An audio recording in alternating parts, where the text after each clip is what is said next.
ఏ ఛీ మీరు పచ్చళ్ళు వేసుకొని తింటారా? మీరు మిడిల్ క్లాసే ఏంటి?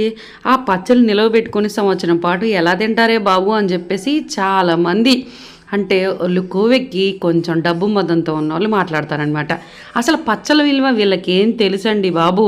నిలవ పచ్చడి ఎప్పుడన్నా అనారోగ్యంగా ఉన్నప్పుడు, ఒంట్లో బాగోక, ఓపిక లేక, వంట చేయలేనప్పుడు గబుక్కుమని అలా పచ్చడి కొంచెం వేడన్నంలోను గానీ, సద్దన్నంలో గానీ అలా వేసుకొని 4 ముద్దలు తింటే ప్రాణం ఎంత హాయిగా ఉంటదండి. వీళ్ళు ఇలా మాట్లాడేవాళ్ళు బయట ఫాస్ట్ ఫుడ్, జంక్ ఫుడ్ అని, బయట హోటల్స్‌లో ఫుడ్ తెగ ఎగబడి తింటారే! ఆ ఫుడ్ ఎంత చండాలంగా చేస్తారు, ఏమేం కలుపుతారో ఏంటో ఇప్పుడు వీడియోల్లో బోలెడన్ని చూస్తున్నాం. అంతకన్నా తీసేసిందా ఈ పచ్చడి? పచ్చడంటే మిడిల్ క్లాసోళ్ళే తింటారా ఏంటి? డబ్బులున్నోళ్ళు తినరా? మరీ మీకు బాగా ఉంటే ఉండొచ్చు కానీ, లేని వాళ్ళని అలా చీప్‌గా మాట్లాడకూడదు. వంకాయ నిలవ పచ్చడి ఎంత కమ్మగా ఉందో తింటంటే